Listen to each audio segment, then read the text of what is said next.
Welcome, today I am with Xiaomi Poco F3 and I will show you how you can connect AirPods to the smartphone. So the first, you have to open charging case of your AirPods.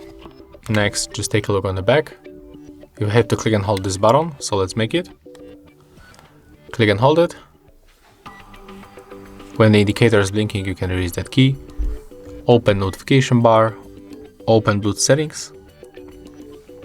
Tap on the switcher in the right upper corner.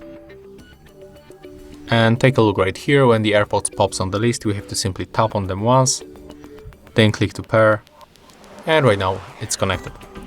So if you found this video helpful, remember to leave a like, comment and subscribe to our channel.